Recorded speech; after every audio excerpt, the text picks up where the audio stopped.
혈관이 이렇게 탄력이 떨어지고 막히게 되면서 동맥경화 들어보셨죠? 동맥경화가 생기고 혈관이 막히면서 심뇌혈관 질환, 즉 협심증, 심근경색, 뇌졸중이 발생되는 겁니다. 그래서 이러한 여러 과정을 거쳐서 결국에는 심뇌혈관 질환, 사망에까지 이를 수가 있는 겁니다.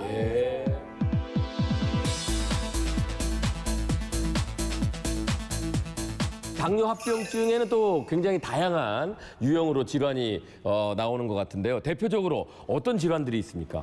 일단 당뇨의 합병증이 혈관 때문에 발생을 하다 보니까 이 혈관과 관련돼 있는 것들이 그런 질환들이겠죠. 근데 우리 몸에서 혈관이 안 가는 곳이 없잖아요. 그래서 우리 몸 전체가 사실은 다 당뇨 합병증이 발생을 할 수가 있고요. 그 중에서도 사망 원인 1위로 꼽히는 게 바로 심혈관계 질환입니다. 병명처럼 이제 심장과 주요 동맥에 나타나는 질환을 얘기를 하는 거죠. 보통은 고혈압이 갖고 계신 분들도 그렇고요. 협심증이나 심근경색 같은 허혈성 심장 질환도 여기에 포함이 되고요. 그리고 뇌졸중, 뇌경색이나 뇌출혈을 포함하고 있는 건데 이런 것 역시도 뇌혈관 질환이기 때문에 같이 해당이 됩니다. 당뇨병이 시작이 되면요. 우리 몸에 있는 혈관들이 공격을 받게 되고 아무래도 미세한 혈관들부터 이상이 나타나기 시작하겠죠. 아주 가늘고 얇은 혈관이 있는 곳 어디일 것 같으세요? 눈? 아니요? 바로 맞추셨어요. 눈. 아, 눈이에요? 눈에 있는 혈관을 말씀드릴 때는 우리 공막에 보이는 이 혈관 충혈되는 부분을 얘기하는 게 아니고요. 뒤에 있는 망막혈관을 말씀을 드리는 거예요. 왜냐하면 더 중요한 건 사실 망막에 시신경이 있고 거기서부터 우리가 볼 수가 있는 거잖아요.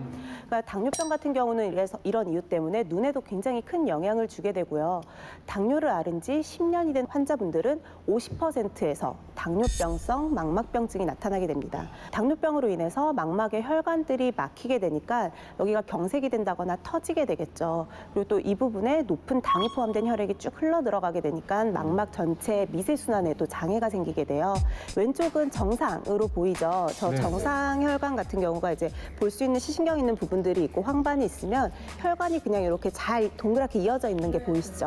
오른쪽 같은 경우는 당뇨병성 망막병증이 있는 환자의 안저 사진이에요. 혈관과 조직이 손상이 되면서 황반이 파괴가 된 모습인 거고요. 이럴 경우에 이렇게 황반이 파괴가 되면 실명에 이를 수 있는 거죠. 시력 자체를 아예 잃어버리게 되는 거예요. 그래서 실제로 망막 질환으로 인해서 실명한 환자의 23.2%가 당뇨병 환자였어요. 그 다음에 또 어디를 조심을 해야 되냐면 우리 몸의 정화 시설을 조심하셔야 돼요. 신장.